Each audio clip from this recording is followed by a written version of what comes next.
Assalamualaikum warahmatullahi wabarakatuh. Perkenalkan, nama saya Cindy Nur Afitasari dari kelas PIN akan mempresentasikan makalah saya yang berjudul Modernisasi Madrasah sebagai Institusi Pendidikan Islam di Indonesia. Yang pertama, saya akan menjelaskan tentang pengertian madrasah. Madrasah adalah isim masdar dari kata darussa yang berarti sekolah atau tempat untuk belajar. Istilah madrasah kini telah menyatu dengan istilah sekolah atau perguruan, atau terutama perguruan Islam. Akan tetapi, menurut Karl Steinbrück, istilah madrasah dan sekolah dibedakan karena keduanya mempunyai ciri-ciri yang berbeda. Kata madrasah berasal dari bahasa Arab. Secara harfiah, kata ini berarti atau setara maknanya dengan kata Indonesia, sekolah, yang notabene juga bukan kata asli dari bahasa kita. Sekolah dialihkan dari bahasa asing, misalnya school. Madrasah mengandung arti tempat atau wahana anak mengenyam proses pembelajaran. Maksudnya, di madrasah itulah anak memahami proses belajar secara terarah, terpimpin, dan terkendali. Dengan demikian, secara teknis, madrasah menggambarkan proses pembelajaran secara formal yang tidak berbeda dengan sekolah. Hanya dalam lingkup kultural, madrasah memiliki konotasi spesifik. Di lembaga ini memperoleh pembelajaran seluk-beluk agama dan keagamaan, sehingga dalam pemakaiannya, kata madrasah lebih dikenal sebagai sekolah agama. Kata madrasah yang secara harfiah identik dengan sekolah agama setelah mengurangi perjalanan peradaban bangsa diakui telah mengalami perubahan-perubahan, walaupun tidak melepaskan diri dari makna asal sesuai dengan ikatan budayanya, yakni budaya Islam. Yang kedua, sejarah dan perkembangan madrasah di Indonesia. Sebagaimana telah dipaparkan di muka, dalam sejarah Islam, madrasah sudah menjadi fenomena yang menonjol sejak awal abad 11 Masehi, khususnya ketika Wazir Bani Seljuk Nizam al-Mamluk mendirikan madrasah Nizamiyah di Baghdad. Sebelum pertumbuhan madrasah, praktek-praktek pendidikan Islam lebih banyak dilakukan di masjid dan kutab di samping di beberapa pusat studi seperti Dar al-Hikmah. Pada abad pertengahan, madrasah dipandang sebagai lembaga pendidikan Islam menjadi tren hampir di semua wilayah kekuasaan Islam. Tentu saja sejalan dengan perkembangan masa yang terus membawakan perubahan-perubahan eksistensi madrasah di dunia Islam tidak lepas dari penyesuaian dari yang semua bersifat eksklusif menjadi lembaga pendidikan yang lebih terbuka, baik dari sudut kelembagaan, metodologi, maupun kurikulum dan pengelolaannya. Selanjutnya, sistem pendidikan dan pengajaran di madrasah.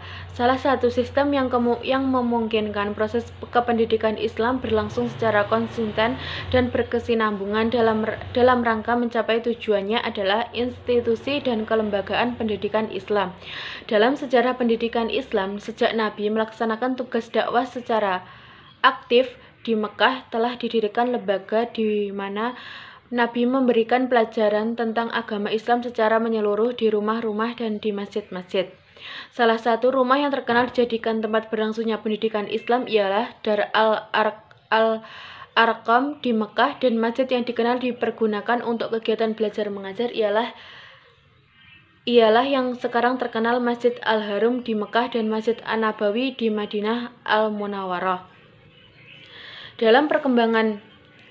Dalam perkembangan selanjutnya, madrasah lebih identik dengan lembaga pendidikan berbasis keagamaan, sementara sekolah lebih banyak dipahami sebagai lembaga pendidikan berbasis ilmu pengetahuan pada umumnya.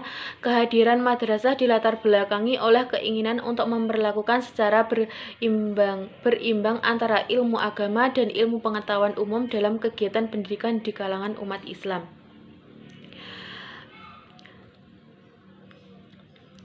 Sistem pendidikan yang dipakai madrasah adalah memadukan pendidikan agama dan pengetahuan umum dengan metode klaksikal. Setidaknya, menurut Abdul Mujib dan Yusuf Muzakir, kehadiran madrasah dilatar belakangi oleh 4 hal, yaitu yang pertama, sebagai manifestasi dan realisasi dari pembaruan terhadap sistem pendidikan Islam.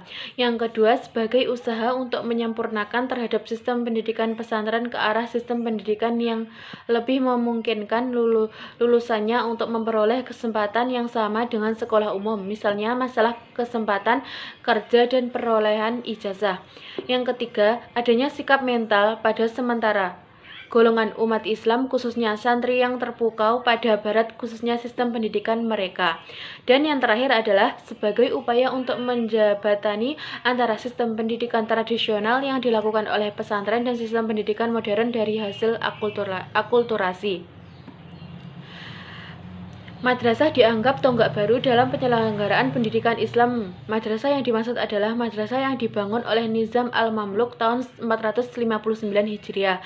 Namun demikian, ia mengatakan institusi sebelum madrasah itu tetap dipakai sesuai dengan sifat tradisionalnya, sekalipun jumlah dengan peminatnya sedikit. Hasan Abdul Al menyimpulkan bahwa madrasah adalah institusi yang timbul abad keempat Hijriah dan menganggapnya sebagai era baru dari tahapan perkembangan institusi pendidikan Islam. Jadi menurutnya madrasah sudah ada sebelum pada masa Nizam al-Mamluk. Hasan Muhammad dan Nadiah Jamaluddin menyebutkan institusi itu dengan dikaitkan dengan pendidikan yang dilakukan oleh aliran pemikiran yang ada dalam Islam. Hal yang sesuai keyakinan dalam Islam yang mewajibkan menuntut ilmu dan memasukkan sebagai ibadah. Institusi pendidikan Islam mengalami perkembangan sesuai dengan kebutuhan dan perubahan masyarakat Muslim kala itu. Perkembangan itu ditandai oleh yang pertama perkembangan ilmu dan yang kedua perkembangan kebutuhan. Perkembangan ilmu adalah kaum Muslim pada masa awal membutuhkan pemahaman Al-Quran sebagai apa adanya. Dan perkembangan kebutuhan pada awal yang menjadi kebutuhan utama adalah mendakwai Islam. Dengan berdirinya madrasah, tidak berarti kegigihan pendidikan di tempat lain termasuk masjid berhenti dan tergantikan, semuanya tetap berjalan dengan kelebihan dan kekurangannya masing-masing.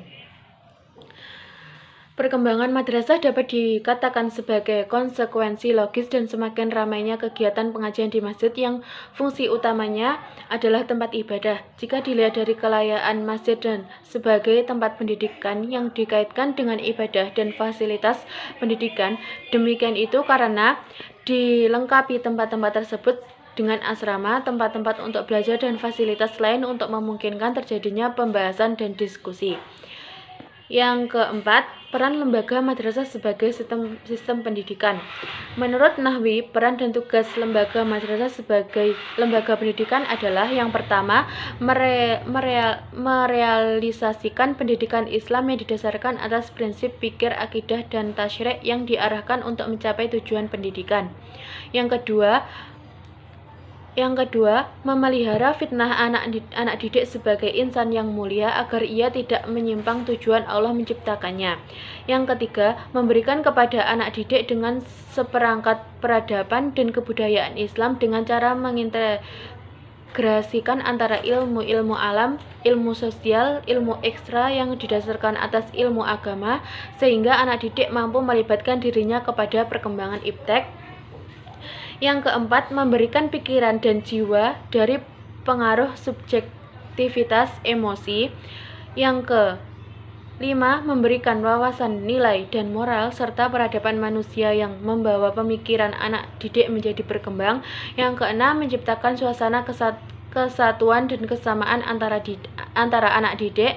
Yang ketujuh, tugas mengkoordinasi dan membenahi kegiatan pendidikan. Lembaga-lembaga pendidikan keluarga, masjid, dan pesantren mempunyai saham tersendiri dan merealisasikan tujuan pendidikan, tetapi pemberian saham itu belum cukup. Yang kedelapan, menyempurnakan tugas lembaga pendidikan keluarga, masjid, dan pesantren. Tugas-tugas lembaga pendidikan madrasah tersebut membutuhkan administrasi yang memadai yang mencakup berbagai komponen. Misalnya, perencanaan, pengawasan, organisasi, koordinasi, evaluasi, dan sebagainya. Sehingga dalam lembaga madrasah itu terdapat tertib administrasi yang pada dasarnya bertujuan melancarkan pelaksanaan pendidikan yang dilaksanakan. Yang terakhir, adalah karakteristik institusi lembaga Islam pendidikan Islam. Secara umum, karakteristik dan sifat lembaga pendidikan Islam itu adalah: pertama, lembaga pendidikan bersifat holistik, terdiri dari lembaga pendidikan informal, non-formal, dan formal.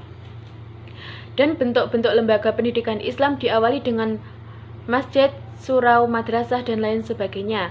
Yang kedua, lembaga pendidikan lebih bersifat dinamis dan inovatif. Dinamakan dinamis karena lembaga pendidikan Islam tidak terpaku pada suatu bentuk saja, melainkan dari berbagai bentuk dan disesuaikan dengan kebutuhan ilmu atau keterampilan yang ingin dikembangkan.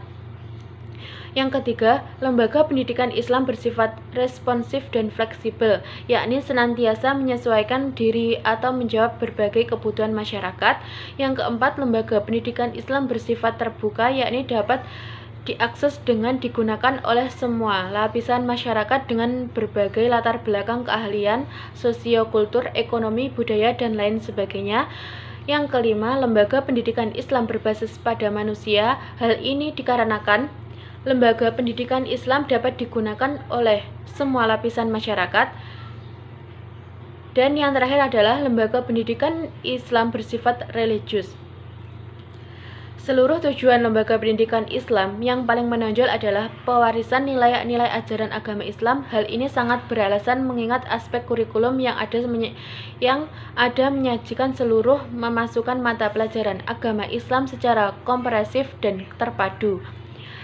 Sementara di lembaga-lembaga pendidikan Islam, kurikulum pendidikan agama Islam menjadi konsentrasi dan titik tekan. Mungkin cukup sekian dari saya. Apabila ada kurang lebihnya, mohon maaf sebesar-besarnya. Akhiran, wassalamualaikum warahmatullahi wabarakatuh.